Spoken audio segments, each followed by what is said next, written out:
बिस्मिल्लाहिर्रहमानिर्रहीम। अस्सलाम वालेकुम। Welcome back to my YouTube channel. Dear students, आज जो हमारे पास टॉपिक है डेवलपमेंट ऑफ मेल गमीटोफाइट।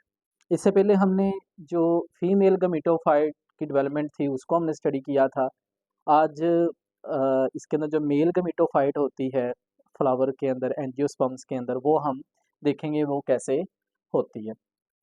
अब डियर स्टूडेंट्स, लास्ट टाइम हमने बात की थी ये जो थर्ड वूल है जिसको कि हमने स्टेमन का नाम दिया था। अब स्टेमन में जो पार्ट्स होते हैं डिफरेंट्स, अगर उनकी हम बात करें, ये हमारे पास फिलामेंट आ गया, फिर ये हमारे पास एंथर आ गया, और एंथर के अंदर क्या होते हैं, माइक्रोस्पोर। अब थोड़ा सा इसको हम ज़रा डिटेल के अंदर चीज़ों को समझेंगे कि ये बनते कैसे हैं। अच्छा, अब इसको हम अगर थोड़ा सा इधर बाहर निकाल के देखें तो ये जो स्ट्रक्चर है जी हमारे पास, ये जो आपको इसके अंदर धागा नुमा सा स्ट्रक्चर नज़र आ रहा है, इसको हम क्या नाम देंगे, फिलामेंट का नाम देंगे।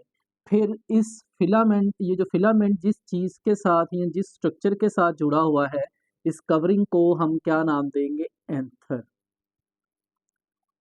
अब यहाँ तक तो हमने बाकी चीज़ें जो थी वो पहले से पढ़ी हुई। अब एंथर के अंदर जो माइक्रोस्पोर हैं वो एक झिल्ली के अंदर बंद होते हैं, या आप कह रहे हैं एक थैली के अंदर, एक सैक के अंदर बंद होते हैं, और इस थैली को फिर हम क्या नाम देंगे, इसका नाम होगा माइक्रोस्पोरेंजियम।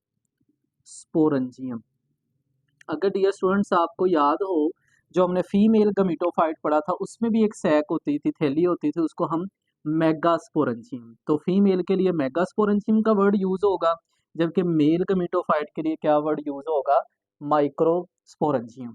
अब ये जो माइक्रोस्पोरेंजियम है इसके अंदर क्या मौजूद होते हैं, माइक्रोस्पोर। तो इनको हम क्या बोलेंगे, मदर सेल माइक्रोस्पोर का नाम देंगे। तो इसको एक को मैंने इधर ये बड़ा करके दिखाया, तो इधर हम इसका नेम लिख लेते हैं। इनको हम नाम देंगे मदर सेल मेगा स्पोर का नाम देंगे, सॉरी।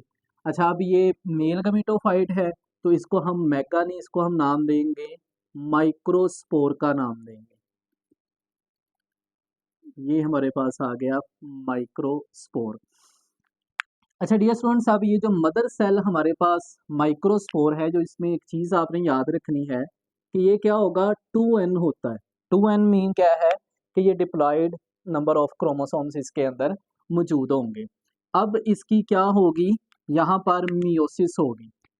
अब इस मदर सेल माइक्रोस्पोर जिसको हम 2n का नाम भी दे रहे हैं, इसकी यहाँ पर मियोसिस होगी, और मियोसिस के नतीजे में ये जो माइक्रोस्पोर है 4 आगे हेप्लॉइड सेल बनाएगा। मियोसिस में एक चीज़ आपने ये भी याद रखनी है कि जो डिप्लॉइड हमारे पास सेल होगा वो आगे 4 हेप्लॉइड सेल बनाएगा, क्योंकि हाफ नंबर ऑफ क्रोमोसोम्स आगे बनेंगे।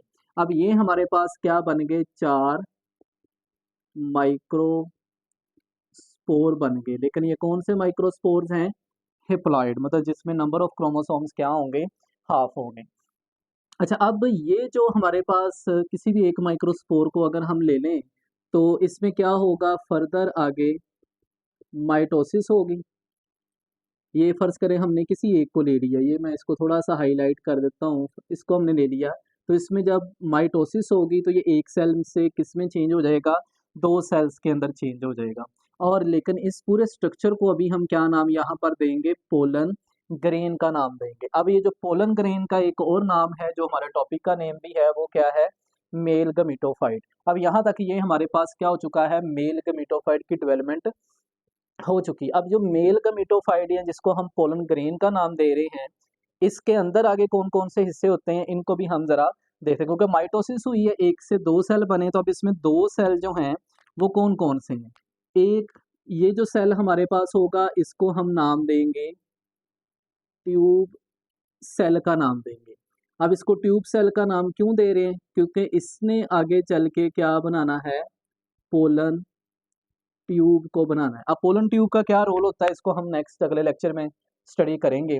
फिलहाल के लिए आपने नाम याद रखना है कि ये जो पोलन ग्रेन या मेल गमीटोफाइट जिसको हमने नाम दिया है, उसमें एक सेल जो है उसका नाम ट्यूब सेल है, जिसने आगे चल के क्या बनाना है, पोलन ट्यूब बनानी है। अच्छा, फिर इसी तरह से जो दूसरा सेल होगा उसका नाम क्या होगा, इसको थोड़ा सा हम ज़रा नीचे कर लेते हैं ताकि चीज़ें मिक्सअप ना हो। तो ये जी हमारे पास जो दूसरा सेल है, इसको हम नाम देंगे जनरेटिव सेल का या जनरेटिव न्यूक्लियस का नाम देंगे। दूसरा जो है ये हमारे पास आ जाएगा जनरेटिव न्यूक्लियस। अच्छा, अब ये जो जनरेटिव सेल या जनरेटिव न्यूक्लियस है, इसने फिर आगे चल के क्या बनाना है, इसने 2 स्पर्म बनाने हैं। एक हमारे पास ये स्पर्म आ गया और फिर दूसरा हमारे पास क्या आ गया, ये स्पर्म आ गया। इधर मैं इसका नाम भी मेंशन कर देता हूँ। ये क्या बनाएगा, जनरेटिव न्यूक्लियस या जनरेटिव सेल से आगे 2 जो हैं वो स्पर्म बनेंगे। अब यहाँ तक हमारे पास ये पोलन ग्रेन जो है कंप्लीट हो गया। इसमें जो एक सेल था ट्यूब सेल जिसने पोलन ट्यूब बनानी है, दूसरा जनरेटिव सेल या जनरेटिव न्यूक्लियस जिसने आगे 2 स्पर्म प्रोड्यूस करने। अब यहाँ तक ये हमारे पास क्या बन चुका है, मेल गमीटोफाइट की डेवलपमेंट कंप्लीट हो चुकी है। मैं एक दफ़ा दोबारा से रिपीट कर देता हूँ, फिर उसके बाद हम नेक्स्ट टॉपिक के ऊपर मूव करते हैं। हमने कहा कि ये हमारे पास क्या मौजूद है, एंथर है, और एंथर के अंदर क्या है, माइक्रोस्पोरेंजियम, और माइक्रोस्पोरेंजियम के अंदर क्या मौजूद है, mother cell microspore diploid form में। फिर इसकी मियोसिस होगी तो माइक्रोस्पोर हेप्लॉइड फॉर्म के अंदर बनेगा। फिर इसमें कोई भी एक सेल के लिए हम माइटोसिस अगर देखेंगे उसमें माइटोसिस होगी, तो ये जो सेल है इसमें फर्दर आगे 2 सेल के अंदर ये तकसीम हो जाएगा। एक इसमें ट्यूब सेल बनेगा जिसने पोलन ट्यूब बनानी है, दूसरा इसके अंदर जनरेटिव सेल जनरेटिव न्यूक्लियस बनेगा जिसने आगे चल के 2 स्पर्म को बनवाना है। अब यहाँ पर ये मेल गमीटोफाइट कंप्लीट हो गया डियर स्टूडेंट्स। नेक्स्ट इसके बाद जो हमारे पास टॉपिक है ये है पोलिनेशन। तो इसमें हम पोलिनेशन की डेफिनेशन को भी समझेंगे। थोड़ा सा ज़रा बेसिक से इसकी पहले बात कर लेते हैं। अभी जो हमने ये मेल गमीटोफाइट देखा, तो इससे हमारे पास क्या आएंगे, स्पर्म आएंगे, या मेल गमीटोफाइट से हमारे पास क्या बनते हैं, स्पर्म्स बनते हैं। और अगर हम फीमेल गमीटोफाइट की बात करें, जो कि हमने पिछले लेक्चर में देखा था, उसमें क्या बनता है, उसके गमीट का नाम होता है एग सेल। तो उसको हम बोलेंगे, मतलब फीमेल गमीट, गमीटोफाइट से या फीमेल गमीट कौन सा आएगा, एग। अब ये स्टूडेंट्स, ये चाहे स्पर्म है या एग सेल्स हैं, ये दोनों मिलेंगे और इनके मिलने के प्रोसेस को हम बेसिकली क्या नाम देते हैं, पोलिनेशन का नाम देते हैं। जब ये मिलेंगे तो हमारे पास ये क्या बन जाएगा, एक जाइगोट बनेगा। तो इसको हम पोलिनेशन का नाम है, जिसको हम आम लफ्ज़ों में फर्टिलाइजेशन का नाम भी देते हैं। तो अब इसकी ज़रा डेफिनेशन देख लेते हैं जो हमने फ्लावर के हिसाब से देखनी है। तो ये जो स्पर्म्स हैं बेसिकली किसके अंदर मौजूद हैं, एंथर के अंदर, और इन्होंने गिरना किधर, किसके ऊपर है, ये स्टिग्मा के ऊपर, और यहाँ से होते हुए ये इधर एग सेल के पास आएंगे जहाँ पर फिर पोलिनेशन का प्रोसेस होगा। तो transfer of pollen grain from anther to stigma, anther से स्टिग्मा के ऊपर पोलन ग्रेन का गिरना और फिर एग सेल्स के साथ जाके मिलना, इस प्रोसेस को हम क्या नाम देते हैं, पोलिनेशन का नाम देते हैं। अच्छा, अब डियर स्टूडेंट्स, इसमें जो पोलिनेशन है हमारे पास, ये फर्दर आगे 2 तरह की होती है। एक हमारे पास आ जाएगा सेल्फ पोलिनेशन, और फिर दूसरी जो पोलिनेशन है इसको हम नाम देते हैं क्रॉस पोलिनेशन का। अब दोनों में डिफरेंस क्या है, दोनों की ज़रा हम डेफिनेशन को समझ लेते हैं। सेल्फ पोलिनेशन का जैसे कि मतलब है, सेल्फ मतलब अपने ऊपर ही, इसमें क्या होगा, एंथर से जो पोलन ग्रेन है वो स्टिग्मा के ऊपर ही गिरेगा, लेकिन प्लांट सेम ही रहेगा। या तो सेम फ्लावर भी सेम हो सकता है, या हो सकता है कि प्लांट सेम रहे लेकिन फ्लावर कोई दूसरा हो, मतलब पौधा एक ही है लेकिन उसके अपने उसी फ्लावर के ऊपर भी उसके एंथर से पोलन ग्रेन निकल कर स्टिग्मा के ऊपर गिर सकता है, या किसी उसी पौधे के किसी दूसरे फ्लावर के ऊपर एंथर से पोलन ग्रेन निकलेगा और स्टिग्मा के ऊपर किसी दूसरे फ्लावर के गिर जाएगा, लेकिन पौधा क्या रहेगा, सेम रहे। तो डेफिनेशन इसकी भी हमारे पास यही आ जाएगी कि transfer of pollen grain from anther to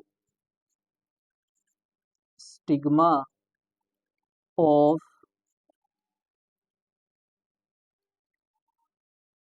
same flower, या तो सेम फ्लावर के ऊपर ही गिर जाएगा उसी के स्टिग्मा के ऊपर, और एन अदर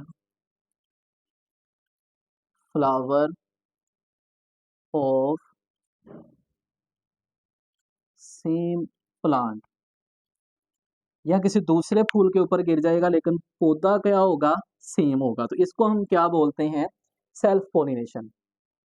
के अपने ही या एक ही पौधे के एक फ्लावर से पोलन ग्रेन निकले एंथर से और अपने ही उसी पौधे के किसी दूसरे फ्लावर के स्टिग्मा के ऊपर गिर जाए, ये भी सेल्फ पोलिनेशन है।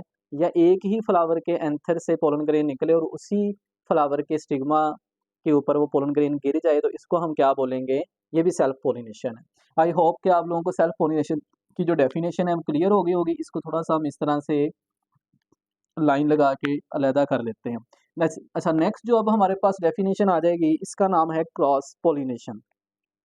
अब डियर स्टूडेंट्स, क्रॉस पोलिनेशन में क्या होगा, पौधा डिफरेंट हो जाएगा लेकिन स्पीशीज क्या होगी, सेम। जैसे कि अगर हम किसी भी, जैसे रोज की अगर हम बात कर रहे हैं, गुलाब के प्लांट की बात कर रहे हैं, तो दोनों पौधे गुलाब के ही होंगे लेकिन पौधे डिफरेंट है, एक इधर लगा हुआ है दूसरा उसके बिल्कुल साथ जो है वो मौजूद है, मतलब सेम प्लांट नहीं है, सेम पौधा एक ही नहीं होगा, डिफरेंट पौधा होगा लेकिन स्पीशीज उसकी वही होगी, दोनों गुलाब के फूल ही होंगे या दोनों रोज प्लांट ही होंगे। अच्छा, अब इसमें इसकी डेफिनेशन को भी हम इसी तरह से लिख लेते हैं, डेफिनेशन इसकी भी सेम होगी, बस यहाँ पर जाके थोड़ी सी चेंजिंग्स आएंगी।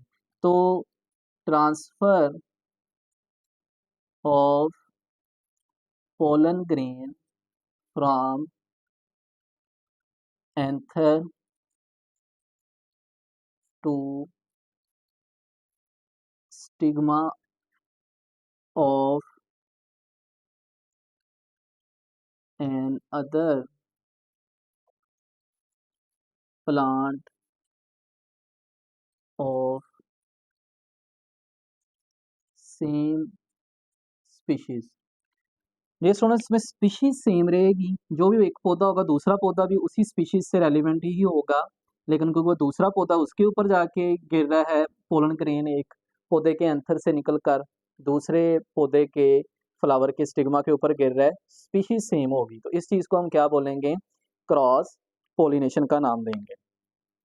तो डियर स्टूडेंट्स, इसको आपने अच्छे से समझ लेना है, जहाँ से नहीं समझ आती उसको आप दोबारा से रिवाइज करके पीछे करके वीडियो को अपना याद कर सकते हैं। बड़ा अहम पेपर के पॉइंट ऑफ व्यू से ये टॉपिक हैं दोनों ही।